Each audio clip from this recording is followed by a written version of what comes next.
Travis, my good soul.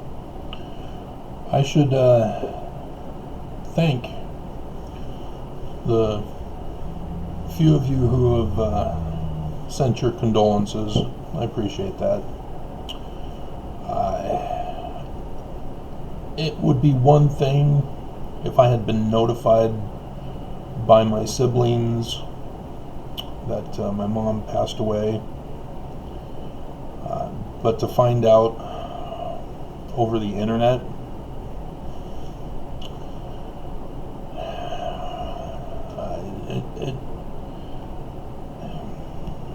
it confirms that my family never did love me. That I was betrayed by them, despite being their family member.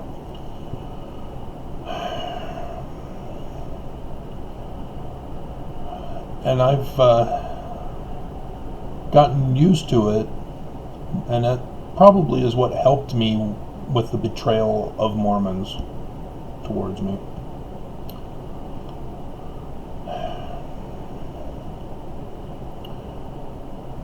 I guess it hardened me to withstand the blow that I got from moving to Utah.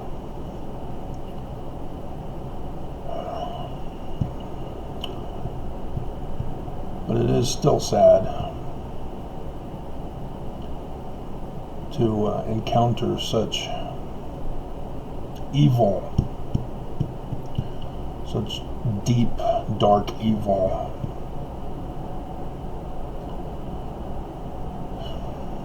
From those who are frauds, who on the outward appearance let everybody believe they're the good guys, the one true good guys.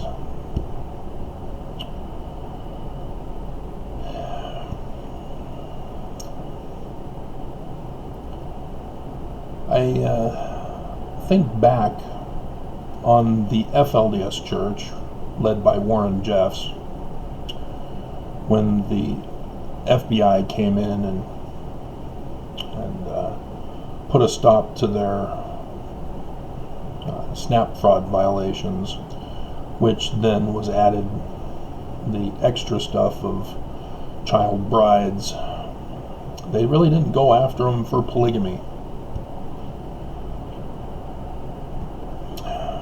It was the underage child brides that Warren Jeff himself got involved with that got him imprisoned. Because the SNAP fraud violations, that was just, the bishops that got arrested for that, and if they had testified against the Jeffs, they were set free to go back as a warning not to steal SNAP fraud violation, or not to steal SNAP benefits. And of course, the government now knows, so they pretty much can't file for SNAP benefits anymore because they violated the law in that regard. And it's sad, because if you know how things were being run, how the bishops and the Jeffs were living off of the women and children,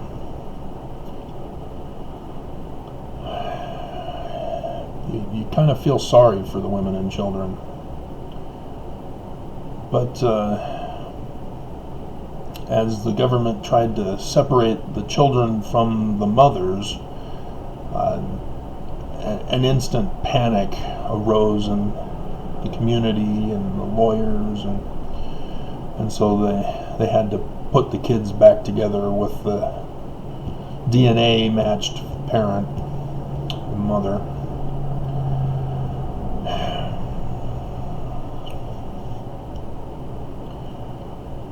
But as Mormons, I saw lots of Mormons discussing how, yeah, of course, because they're the false church, they're not the true church.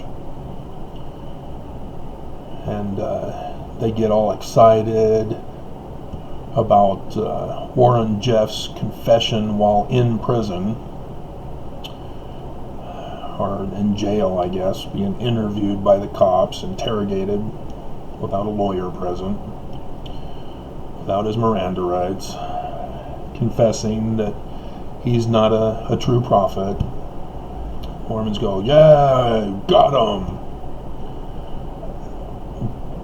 What if he still said he was the true prophet?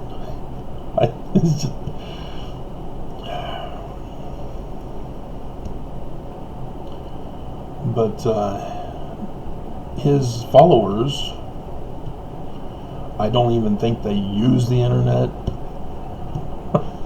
to know that he had confessed. But they still, to this day, from what I have seen in news reports, the women still have his picture on their walls, just like Mormons have pictures of Nelson and the other prophets and the temples and Jesus. You know, the FLDS Church still believes that Brigham Young was the true successor of Joseph Smith.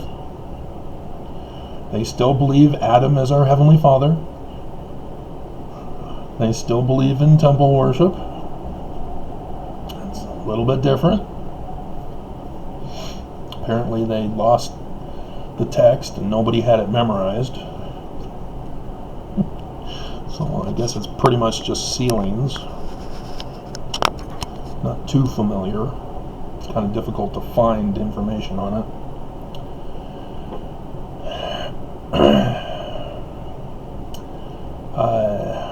I'm not sure if they have the magic underwear, because if you don't understand, or you don't have memorized the veil that explains the marks on the garments, it sort of defeats the purpose to have the magic underwear. But they still wear the prairie costumes.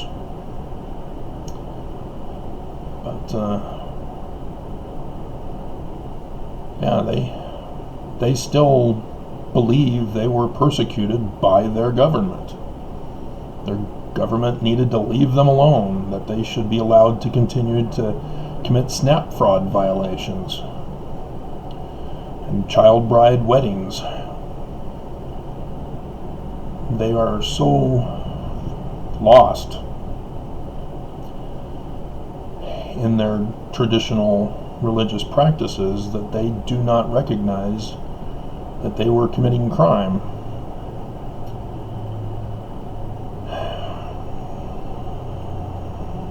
So yeah, likewise Mormons.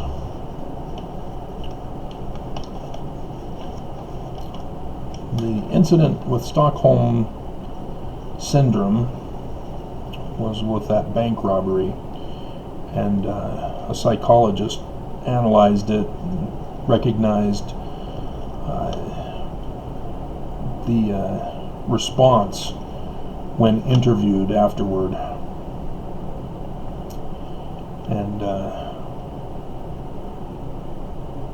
And people have then abused that, psychologists mostly, have abused that to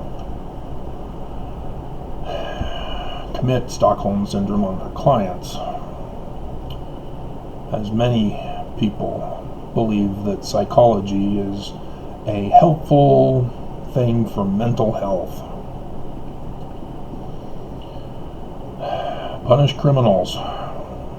That will be the best cure for people's feelings, to change them back into happiness.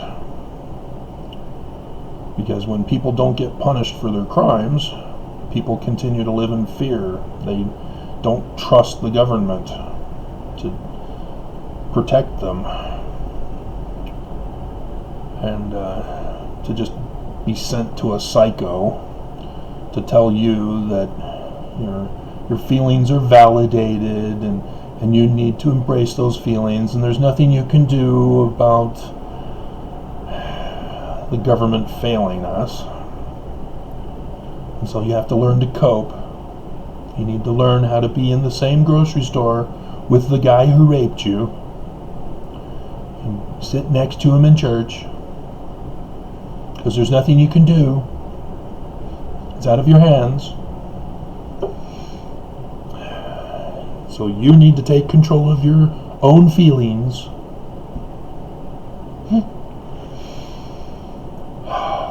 They're such evil people. And likewise the church. People are suffering right now all over the world, but especially in Mormonism. Mormons are suffering.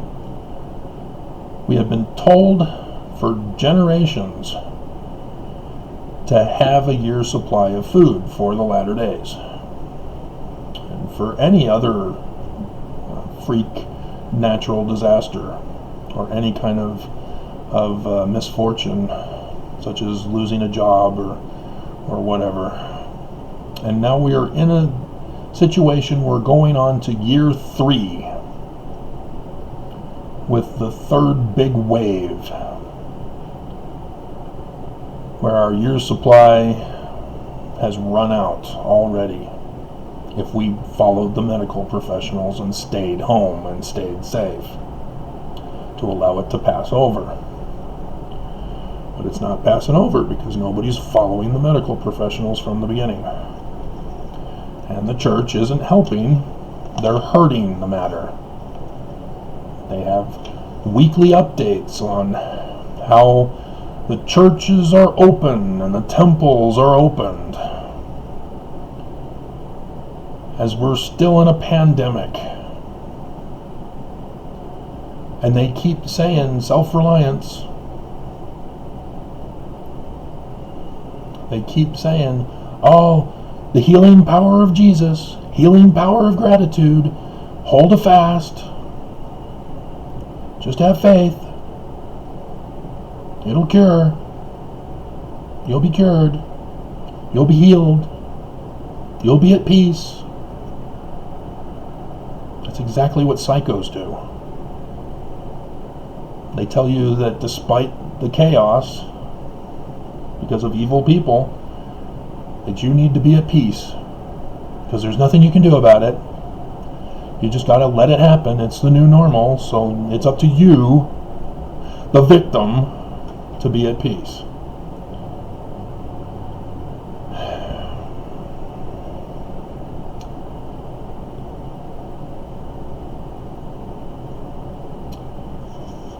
And yeah, we get billionaires now that are coming out exposing the church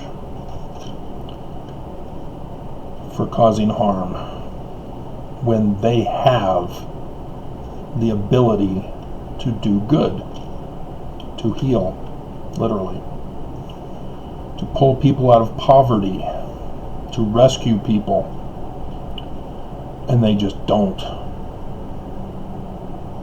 Because self-reliance. Oh, natural disaster? Oh, just put your trust in the Lord.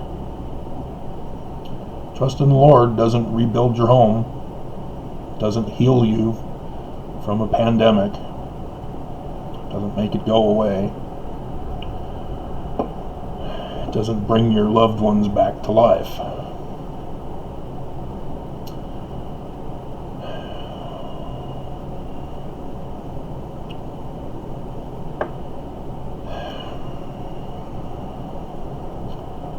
And so it's disheartening to witness Mormons who witness the evil of the church,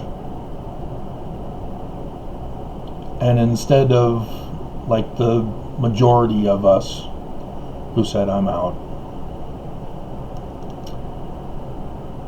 are still clinging to the church, just like the FLDS women and children. They still put the pictures of the presidents and the temple on their homes. They just dismiss, deny, refuse to listen when people point out the crimes, abuses, the harm, even the symbols of hate, the words of hate. They redefine it, reinterpret it, so that it conforms to their little safety bubble. And as a result, they become the weapons of the church prophets, going out and causing harm to others. You know, when somebody does a video about how his mother has died, when YouTube has permanently shut off viewing of dislikes for all videos, and everybody should know this, when you see dislike, it means your dislike will not be shown to other people. It'll only be shown to the Creator. And to see thumbs down on a video where I banned both, I didn't even allow thumbs up on that one. It wasn't a thing for popularity. I allowed for comments. Like I said, I appreciate those who gave condolences for me. But to see those who put a thumbs down during a time when I found out the hard way that my mom died because my family does not love me, and to see Mormons demonstrate that they don't love, that they don't want to be Christ-like, and they lie, saying, I am Mormon, I'm the chosen one, I am Christ-like by nature, by my birthright, born in the covenant. It's just sickening to see such darkened evil, such hate.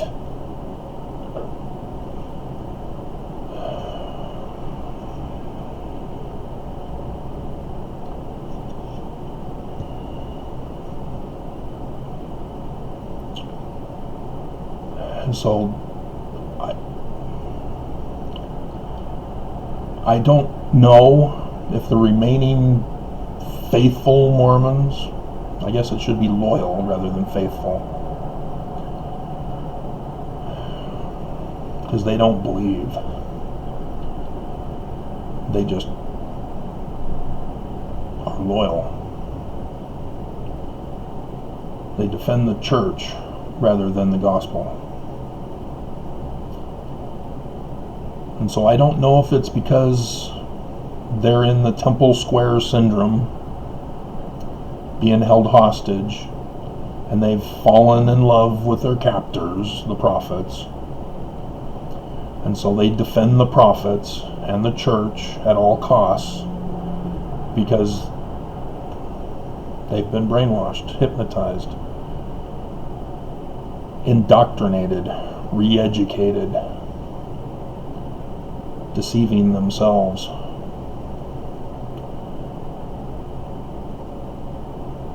And maybe it's because they are afraid of the reality, that they've gone into shock and created a shelter world in their mind where everything gets interpreted as faith promoting. Oh, the prophet said that my husband should take another wife. Yay, the church is true. Jesus is true. Oh, I have to leave my husband and go be married to one of the apostles who are 50 years older than me. And I just got married to my husband. Oh no, church is true. Jesus is true. It's what Jesus wants. Oh, the prophets demand that we give 10% of our income, which is not enough for us to live in the first place, and we still have to give, and the bishop won't give us assistance because we need to get a job.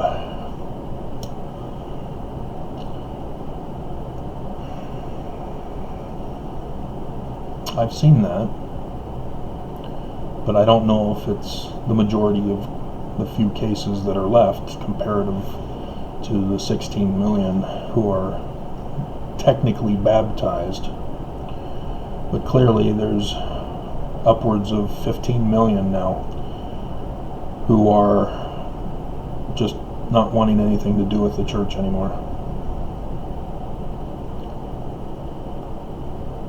The other scenario is that the remaining Mormons, for the majority, because I still know some who are held hostage and living in the bubble world, my second ex, for example, I can only see them as complicit, knowing the church is fraud, a fraud, knowing the church lies, knowing the church is evil and criminal, and they embrace it and they emulate it, and that's scary, literally scary.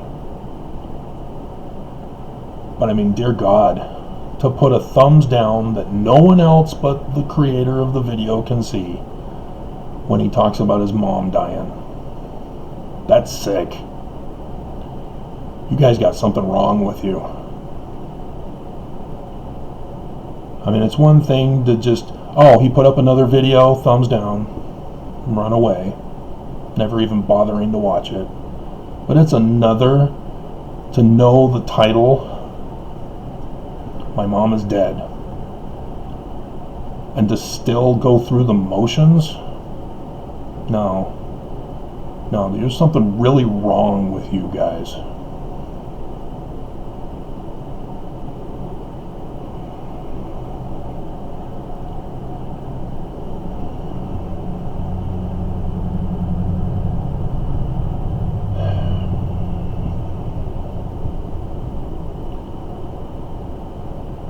Nephi, when he's on the boat, tries to tell his brothers to behave, because he knows that they're placing everybody's life in danger.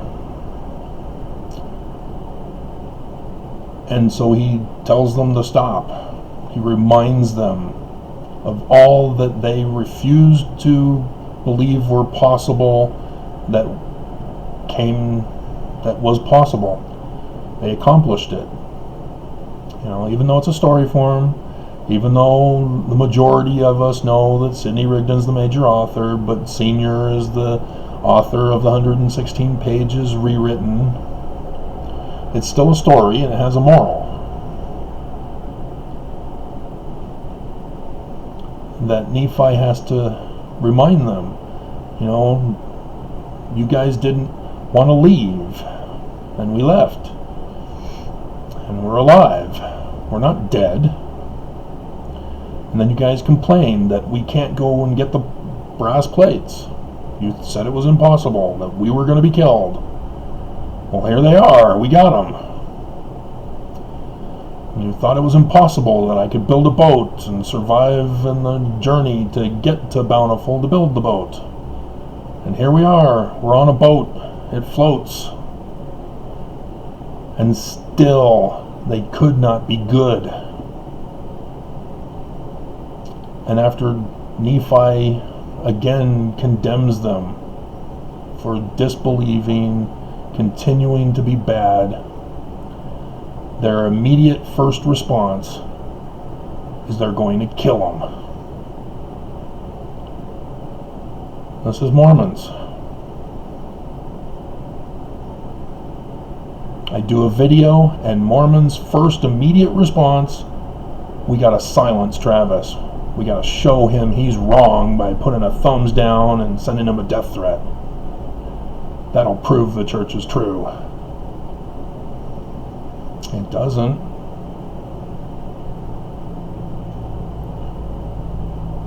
It doesn't. It just shows the world who happens to stumble across and go, dear God, I want nothing to do with this kind of church, where the members defend it at all costs, even to commit crime, sending people who are pointing out truth about the church. You know, it is a fact that Sidney Rigdon is the major author. Whether he knew he was the author, or whether he was plagiarized himself. You know, because maybe he was rewriting the Solomon Spaulding manuscript to self-publish it, and the Smiths happened to come across it and steal it from him. You know, the fact that Sidney Rigdon joined the church in December of that year sort of lends to the first option, right? First option, that he was a part of it, that he was in on it. It's a fact that Joseph Smith was arrested for glass looking. $2.68, misdemeanor charge. And so when you read over the 1838 history about the first vision, he's talking about glass looking with the Methodists, where he lost 116 pages because of the death of his son. Went to Emma's parents' church, the Methodists. They weren't happy about him being a visionary man, in other words, a glass looker, and getting arrested for it.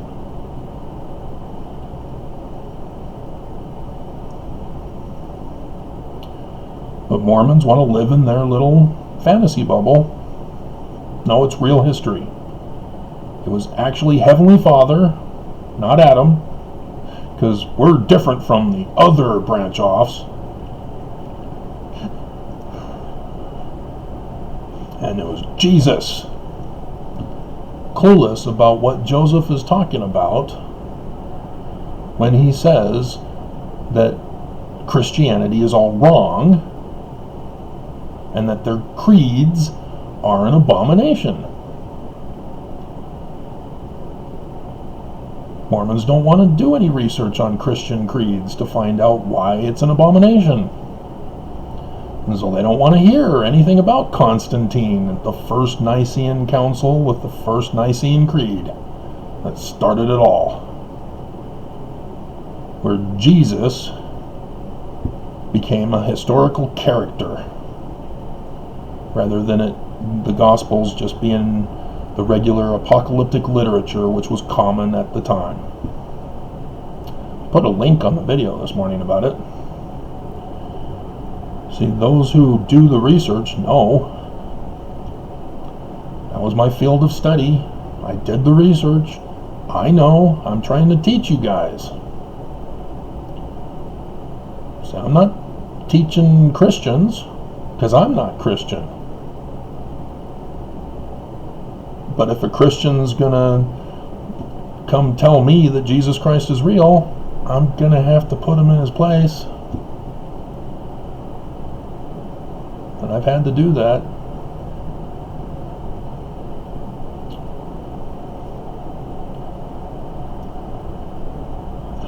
You can't perpetuate lies and think that that's good, because it leads to destruction. Lying about church history causes people to repeat the bad part about church history. You go around thinking it was the mob who murdered Joseph. You go around thinking it was Joseph Smith who approved polygamy. You continue to believe that Joseph Smith wasn't a translator, it was just revelation, but he separates revelator and translator. Oh, but the prophets figured that one out. They just dropped translator. You continue to believe the Book of Mormon is literal history, just like Christians believe the New Testament is literal history, just like the Jews believe the Old Testament, the Torah, is literal history. When their first clue is that when they find an anachronism, they should stop and go, wait a minute, maybe this isn't history, maybe this is something else, and it's trying to teach a moral message.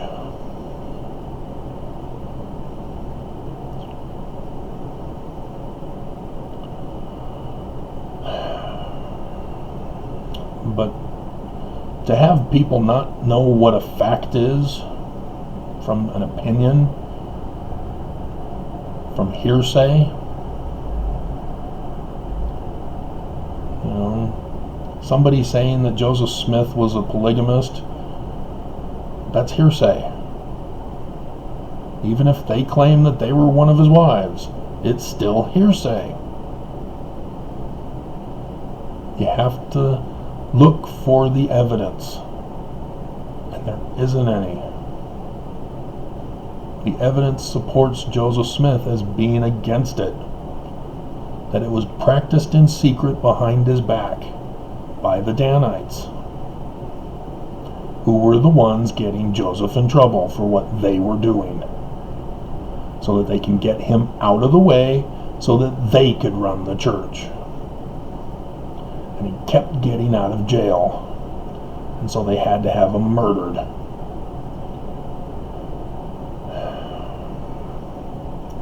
It's a whole new church history when you use the facts. You put all the facts together.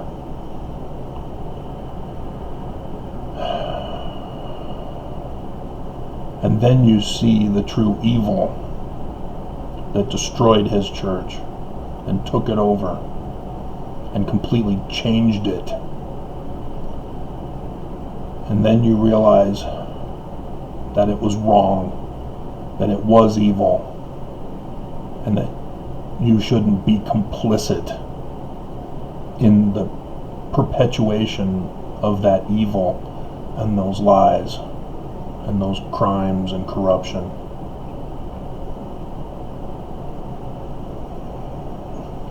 So I hope that all the Mormons who are still loyal are just being held hostage and need to be freed. Because to know of Mormons who are literally complicit, desiring to be the prophet's sword of vengeance on ex-Mormons and anybody who dares oppose the church, to want to resurrect Deseret Nation in counter to America and the Constitution. They should know the Constitution was divinely inspired by Jesus. So why would they want another government to overthrow the Constitution? What the hell are they thinking? Using symbols of weapons from the Book of Mormon even to justify and then to claim to the press or to the government, oh no, we're not a hate group. We're just trying to get people to obey the prophets. Southern Poverty Law Center, I don't know what they are thinking. It's a hate group. Label them as such. Tiancum's javelin. Dear God. So, I'll post this in the morning.